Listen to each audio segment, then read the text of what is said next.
परमात्मा पिता जो हम बच्चों को सर्वश्रेष्ठ ज्ञान देने के निमित्त बनते हैं। बाबा कहते हैं जो बाबा ने ज्ञान दिया है ऐसा ज्ञान किसी ने भी नहीं दिया है। तो यह ज्ञान अनेकों में, कोटों में बहुत ही कम आत्माओं को मिला हुआ है। तो बाबा का यही कहना है, क्योंकि बाबा तो हमेशा सर्विस बच्चों को ही देखते हैं। सर्विस करने वाले बच्चों का बाबा पर हमेशा ध्यान रहता है। तो बाबा ने कहा कि ये जो सर्विस है ये हर एक आत्मा को करनी चाहिए। तो बाबा का राइट हैंड बनना, इस सर्विस पर पूरी लगना। सर्विस जो बाबा ने हम बच्चों को सिखाई है, जो देते हैं, वे अन्य आत्माओं को भी दे सके। बाबा कहते हैं ऐसे निमित्त बनना है। तो ऐसे सर्वश्रेष्ठ परमात्मा का ज्ञान जो आत्मा देती है, कोई बाबा के बच्चे बनते हैं तो कितनी आशीर्वाद उन बच्चों को मिल जाती है। तो इसलिए बाबा की श्रेष्ठ से श्रेष्ठ श्रीमत है जिससे हम आत्माएं शिष्टाचारी बनती हैं। तो इसलिए बाबा की इन श्रीमत का हम बच्चों को पालन करना है। बाबा ने फिर दूसरी बात हम बच्चों को समझाई है कि जैसे आत्माएं श्रेष्ठ बन रही हैं ऐसे अन्य आत्मा को भी बनाएं। और दूसरी बात बाबा ने हमें बार बार यही समझाई है कि हमेशा अपनी जो चाल है उस पर बहुत ध्यान देना है। मुख से कोई भी ऐसे खराब पत्थर नहीं निकलने चाहिए। मुख से हमेशा रत्न निकलने हैं, क्योंकि आप सब श्रेष्ठ आत्माएं हो, श्रेष्ठ दुनिया में राज्य करने वाली हो। सुनते हैं बाप दादा के 10 जुलाई 2023 के साकार बाबा के महावाक्यों में। बाबा बोले, मीठे बच्चे बाप का राइट हैंड बन, सर्विस का शौक रख, श्रीमत पर पूरा अटेंशन दो। अखबारों में कोई सर्विस की बात निकले तो उसे पढ़कर सर्विस में लग जाओ। प्रश्न में बाप का नाम तुम बच्चे कब बाला कर सकेंगे? उत्तर में जब तुम्हारी चलन बड़ी रॉयल और गंभीर होगी। तुम शक्तियों की चाल ऐसी चाहिए जैसे डेल यानी मोरनी। तुम्हारे मुख से सदैव रत्न निकलने चाहिए, पत्थर नहीं। पत्थर निकालने वाले नाम बदनाम करते हैं, फिर उनका पद भी भ्रष्ट हो जाता है। बाप का बनकर कोई भी विकर्म ना हो, इस बात का पूरा ध्यान रखना है। गीत है, छोड़ भी दे आकाश सिंहासन, अब धरती पर आ जा रही। ओम शांति। बच्चों ने गीत सुना, याद करते हैं, हे परमपिता परमात्मा, निराकार रूप बदलकर साकार में आ जाओ। वह क्या रूप बदलेगा? ऐसे तो नहीं कहेंगे कि कच्छ मच का रूप बनकर आओ, नहीं। यह है पाप आत्माओं की दुनिया। पुकारते हैं पावन बनाने के लिए। अगर सर्वव्यापी है तो फिर किसको पुकारते हैं? अब यह गीत तो रेडियो में भी बजते हैं, परंतु कोई भी समझते नहीं। अब तुम बच्चियां तो अखबार आदि पढ़ती नहीं हो, भले पढ़ी लिखी हो, परंतु अखबार पढ़ने का शौक नहीं। बाकी रहे गोप, उनमें भी कोई को सर्विस का शौक रहता है कि किस रीति अखबार से सर्विस का रास्ता निकाले। ब्राह्मण कुलभूषण है तो बहुत, परंतु उनमें भी कोटों में कोई निकलते हैं जो अखबार में देख फौरन सर्विस करने लग पड़ते हैं। बाबा ने राइट हैंड बनाया है माताओं को। गोप मुश्किल खड़े होते हैं, कोई बिरला यथार्थ रीति श्रीमत पर अटेंशन देते हैं। यह एक पॉइंट है भ्रष्टाचार और शिष्टाचार के। भ्रष्टाचारी बुलाते हैं कि हे भगवान आओ, आकर शिष्टाचारी बनाओ। सभी भ्रष्टाचारी जरूर हैं। कहा जाता है यथा राजा रानी तथा प्रजा। यथा राजा रानी मना गवर्नमेंट तथा प्रजा मना रियात। तो बच्चों को समझाया गया है कि भारत सदा शिष्टाचारी था, स्वर्ग था। स्वर्ग में भी अगर भ्रष्टाचारी हो तो उनको स्वर्ग कैसे कहा जाए। स्वर्ग की स्थापना जरूर बाप ही करते होंगे, जिसको ही याद करते हैं भ्रष्टाचारी ही बुलाते हैं, शिष्टाचारी कब बुलाते नहीं। भारत बड़ा शिष्टाचारी था, स्वर्ग था, अब तो नरक है। तो नरक में जरूर भ्रष्टाचारी होंगे। शिष्टाचारी का सबूत दिखाओ, तुम चित्र दिखला सकते हो। बरोबर सतयुग में यथा राजा रानी तथा प्रजा, यह लक्ष्मीनारायण देखो शिष्टाचारी थे ना, नाम ही है स्वर्ग। द्वापर में ऐसे शिष्टाचारी राजा रानियों के मंदिर बनाकर पूजा करते हैं, तो जरूर खुद भ्रष्टाचारी है। अपने को कहते भी हैं कि हम भ्रष्टाचारी हैं, कामी, क्रोधी, पापी हैं। आप सर्वगुण संपन्न हैं। भारत में भ्रष्टाचारी शिष्टाचारी की महिमा करते हैं। भ्रष्टाचारी राजाओं के पास शिष्टाचारी देवताओं के मंदिर हैं, महिमा गाते रहते हैं, नमन वंदन पूजा करते रहते हैं। बाबा ने समझाया है, धर्म स्थापन करने अर्थ ऊपर से जो आत्मा आती है वह जरूर सतो प्रधान शिष्टाचारी होगी। भल माया का राज्य है, परंतु पहले पहले आने वाले जरूर सतो प्रधान होंगे, तब तो उनकी महिमा होती है। फिर सतो रजो तमो में आते हैं। देवताओं भी शिष्टाचारी थे, हर एक को सतो रजो तमो में आना है, भ्रष्टाचारी बनना ही है। अखबारों में पढ़ता है कई संस्थाएं जो भ्रष्टाचार को बंद करने का पुरुषार्थ करती हैं। अब शिष्टाचारी देवताओं के मंदिर बनाए पूजा करते आए हैं। आप ही पूज्य शिष्टाचारी थे, फिर आप ही पुजारी भ्रष्टाचारी, फिर पूज्य देवी देवताओं को बैठ पूजा करते हैं। अभी तुम लिख सकते हो कि यथा राजा रानी तथा प्रजा सतयुग में शिष्टाचारी थे, वाइसलेस वर्ल्ड थी, बाद में फिर कलाएं कम होती है। भारत को नीचे आना ही है, ये खेल ही भारत पर है। आधा कलप भारत शिष्टाचार था, सदा एक रस भी नहीं रहते। 16 कला से 14 कला में तो आना ही है। धीरे धीरे कलाएं कम होती जाती हैं, तमो प्रधान बन पड़ते हैं। बाप कहते हैं जब जब अति भ्रष्टाचार होता है तब मैं आता हूँ। पतित को भ्रष्टाचारी, पावन को शिष्टाचारी कहेंगे, ये तो बिल्कुल समझ की बात है। श्रीमद् भागवत कहा जाता है। श्रीमद् क्या कहती है? वह तो श्रेष्ठ राजाओं का राजा बनाती है। कहते इन पर जीत पहनो तो तुम प्रिंस प्रिंसेस बनेंगे। भेंट करनी है। क्राइस्ट से 3000 वर्ष पहले भारत 16 कला संपूर्ण शिष्टाचारी था। भारत सोने की चिड़िया था। यथा राजा रानी तथा प्रजा स्वर्ग में सदा सुखी थे। फिर जब से रावण राज्य शुरू होता है तो भ्रष्टाचारी बनने लगते हैं। खुद ही कहते हमारे ऑफिसर्स में भ्रष्टाचार है। राजा रानी तो है नहीं जो कहे प्रजा में भ्रष्टाचार है।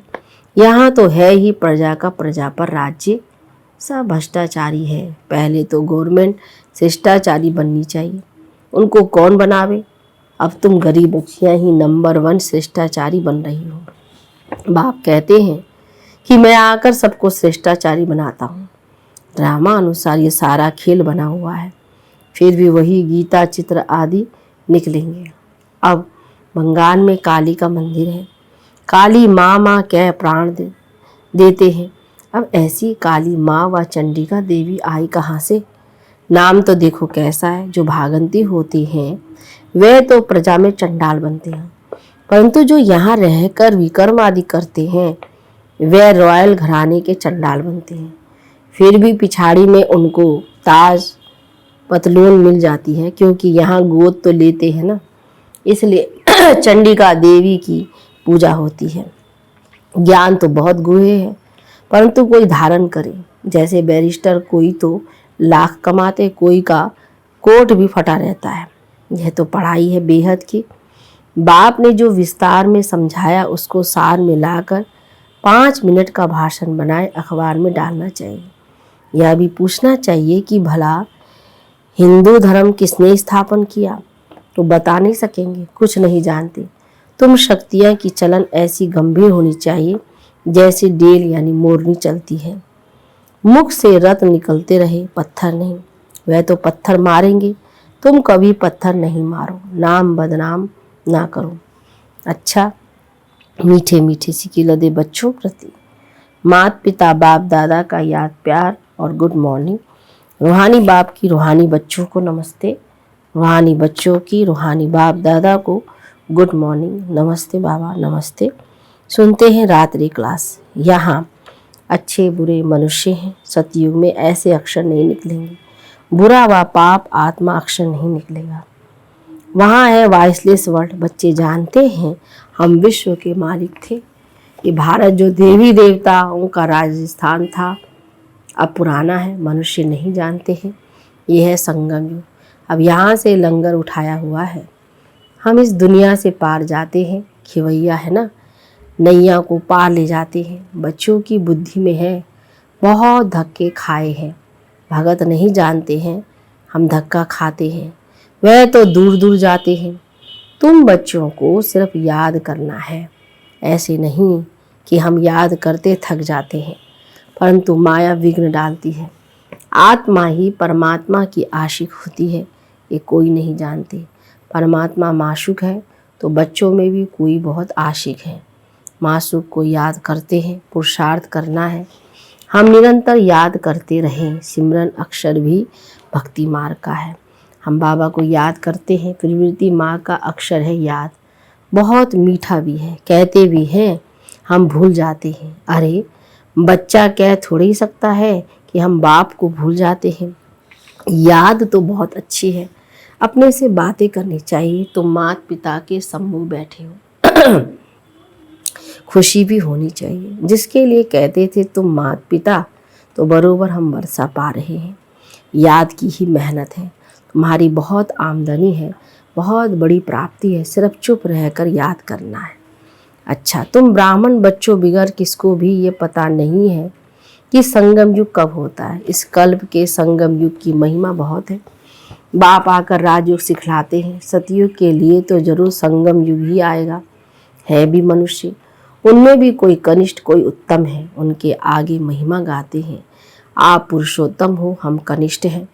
आप ही बताते हैं कि मैं ऐसे हूँ, ऐसा हूँ। अभी इस पुरुषोत्तम संगम युग को तुम ब्राह्मणों बिगर कोई भी नहीं जानते।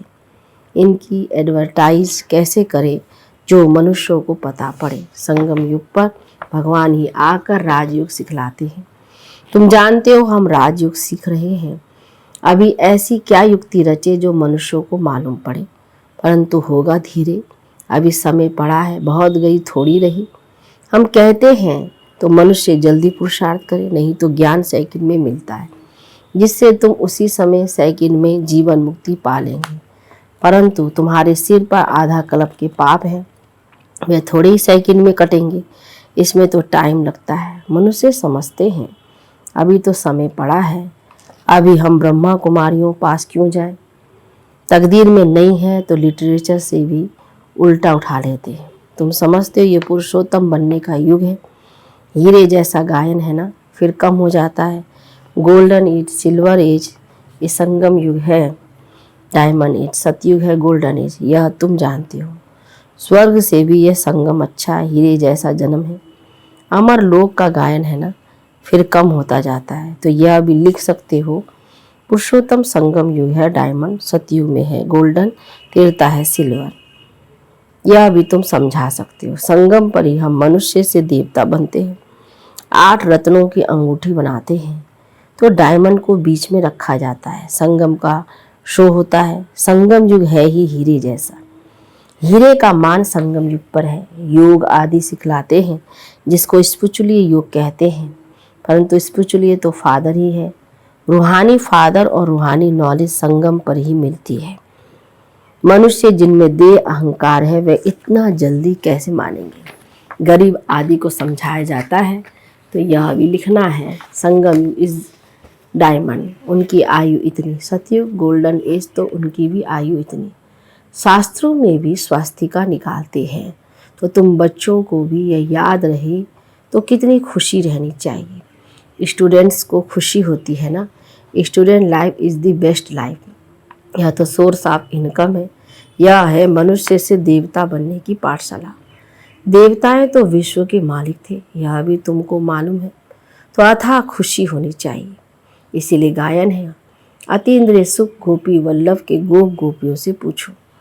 टीचर अंत तक पढ़ाते हैं तो उनको अंत तक याद करना चाहिए। भगवान पढ़ाते हैं और फिर भगवान साथ भी ले जाएंगे, पुकारते भी हैं, लिबरेटर गाइड दुख से छुड़ाओ।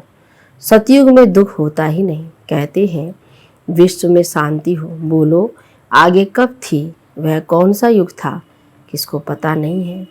राम राज्य सतयुग, रावण राज्य कलयुग, यह तो जानते हो ना। बच्चों को अनुभव सुनाना चाहिए, बस क्या सुनाऊं दिल की बात। बेहद का बाप बेहद की बादशाही देने वाला मिला, और क्या अनुभव सुनाऊं। और कोई बात ही नहीं, तो इस जैसी खुशी और कोई होती ही नहीं। कभी भी किसी से रूठकर वास्तव में घर में नहीं बैठना चाहिए।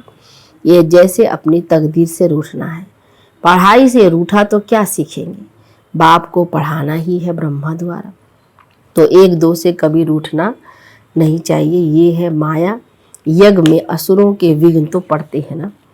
अच्छा, मीठे मीठे रूहानी बच्चों प्रति रूहानी बाप व दादा का याद प्यार, गुड नाइट। रूहानी बच्चों को रूहानी बाप की नमस्ते, रूहानी बच्चों की रूहानी बाप दादा को नमस्ते बाबा नमस्ते।